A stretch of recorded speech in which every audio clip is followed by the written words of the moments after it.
Okay, know your derivatives. And again, just making sure you understand that, you want to know these or be able to derive these things. Know or derive, know or derive, know or derive.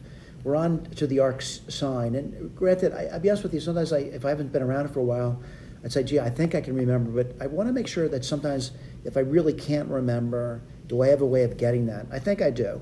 Let me write this over here. This is going to be y equals arc sine, and this is what your teachers did in Math 121, I mean. And also 120, they did this as well. They just didn't differentiate it. So what does it mean? It means sine of y is equal to, well, let's see, it would just be equal to x, right? Now, before I go on, I want to point out that in Math 120, you talked about invertible regions for this over here. So what I want to do is talk about, for the arc sine, we have this thing between, let's make sure you understand this, that the ratio x is between -1 and 1, and the y, which is the angle, is between minus pi over 2 and pi over 2. And this is what you learn in Math 120. And when I do that, what I mean by that is you didn't learn it by memorization, you learned it by a reasoning skill. And the reasoning skill was an invertible region near the origin for the sine function, and that certainly is between minus pi over 2 and pi over 2. All right, we got those. And the range of this thing over here for the sine function would be between -1 and 1. All right? It's kind of important to know. The reason why I'm going to differentiate this guy, and then the question, after you differentiate, what do you got to do? I got to find the derivative.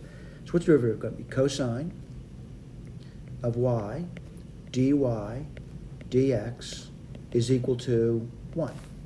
So what do I know? I know dy dx is equal to 1 over the cosine of y. Unfortunately, I'm looking at this thing. It looks really strange. It doesn't look like the answer they're giving me over here. So I want to just relate back to what your teachers did in 121. What they did was they talked about using a triangle to figure this thing out. So they looked at this, and they said, well, they're going to look at a triangle. And what's the angle going to be? Y. What's the ratio going to be? Well, the ratio for that, the sine of y, is going to be x over 1.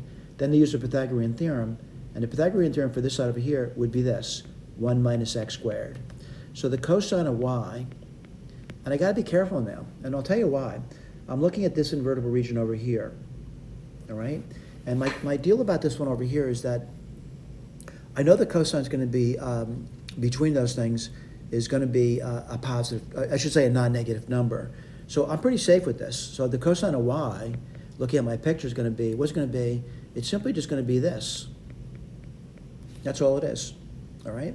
So what do we get over here? Let's write this down. dy dx is going to be 1 over the cosine of y, and we just figured that out. It's the root of 1 minus x squared. Are we getting that? Of course we're getting what they said it is. We're good to go. Thank you.